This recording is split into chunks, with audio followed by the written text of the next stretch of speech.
አርግዛችሁ ሁሉ ነገር በሰላም እየሄደ ነው ብላችሁ አስባችሁ በድንገት ግን ከፍተኛ የሆነ የሆድ ህመም ወይም ደግሞ ፍዝዝ ማለት ሊያጋጥማችሁ ይችላል። ብዙ ሴቶች ደግሞ እነዚህ ነገሮች በመጀመሪያዎቹ የእርግዝና ወራት ላይ ሊያጋጥሙ የሚችሉ ችግሮች ናቸው በማለት ችላ ይሉታል። አንዳንድ ጊዜ ግን እነዚህ ምልክቶች ህይወታችሁ አደጋ ላይ እንዳለ እየነገሯችሁ ሊሆን ይችላል። ዛሬ ከማህፀን ውጭ እርግዝና ሲኖር የሚያጋጥሙትን አምስቱን ዋና ዋና ምልክቶች እነግራችኋለሁ። ለዚህ ቻናል አዲስ ከሆናችሁ ስለ ሴቶች ጤናና ስለ ስነ ተዋልዶ ጤና በተመለከተ መረጃዎችን የማቀርብበት ነው። ታዲያ እንደተለመደው ቪዲዮውን ላይክ እና ሼር በማድረግ ጀምሩ። እንዲሁም ቻናሉን ሰብስክራይብ በማድረግ እና የደወል ምልክቷን በማብራት ቤተሰብ ሁኑ።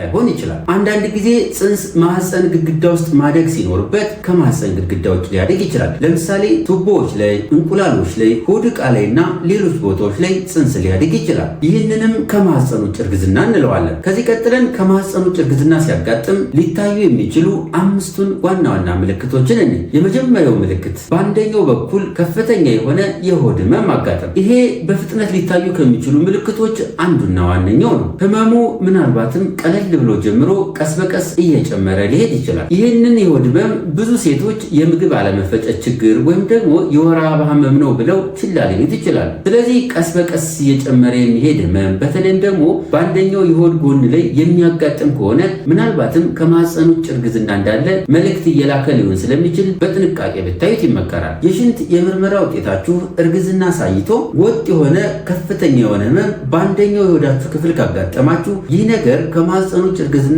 ሊሆን ስለሚችል ወደ ህክምና ቦታ ሄዳችሁ አስፈላጊው ምርመራና ህክምና ብታገኙ ይመከራል። በሁለተኛ ደረጃ ከሚታዩ ምልክቶች አንዱ የማህፀን ደም መፍሰስ። አነስ ያለ ደም መፍሰስ ወይም ደግሞ ጠብ ጠብ ማለት ሲያጋጥማችሁ የመተከል ደም ነው ብላችሁ በፍጹም ችላ አትበሉ። በየትኛውም የእርግዝና ሂደት ላይ ደም መፍሰስ መቼም ቢሆን ትክክል ሊሆን አይችልም። ስለዚህ ወደ ህክምና ቦታ ሄዳችሁ ደም የፈሰሰበት ምክንያት ማወቅና ለዚህም ተገቢውን ህክምና መውሰድ ይመከራል። በሶስተኛ ደረጃ ከሚያጋጥሙት ምልክቶች አንዱ ወደ ትከሻ የሚሄድ ህመም። አንዳንድ ጊዜ ከማህፀን ውጭ እርግዝና ሲያጋጥም ምናልባትም ሆድ ውስጥ ሊፈነዳ ይችላል። ይህም ታዲያ ሆድ ዕቃችሁ ውስጥ ደም እንዲጠራቀም ያደርጋል። ይህ የተጠራቀመው ደምም ነርቮች እንዲቆጡ ስለሚያደርግ በዚህም የተነሳ ትከሻችሁ አካባቢ ህመም ሊያጋጥማችሁ ይችላል። ይህም ራዲዬሽን ፔን እንለዋለን። በአራተኛ ደረጃ ከሚታዩ ምልክቶች አንዱ ራስን መሳት ወይም ደግሞ ፍዝዝ ማለት። ከማህፀን ውጭ ያለው ጽንስ ፈንድቶ ደም ወደ ሆድ ዕቃችሁ ሲጠራቀም ምናልባትም ብዛት ያለው ደም ፈሷችሁ ከሆነ በዚህም የተነሳ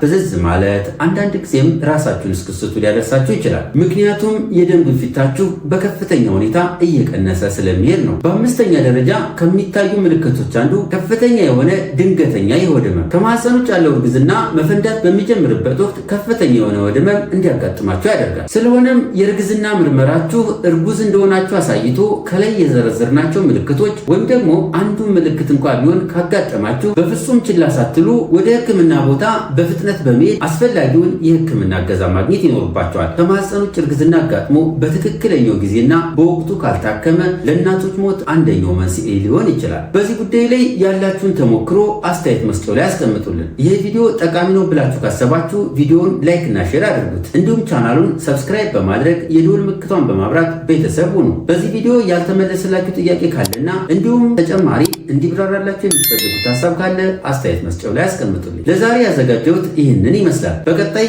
በሌላ ፕሮግራም እስከምንገናኝ ቸር ሰንብቱ።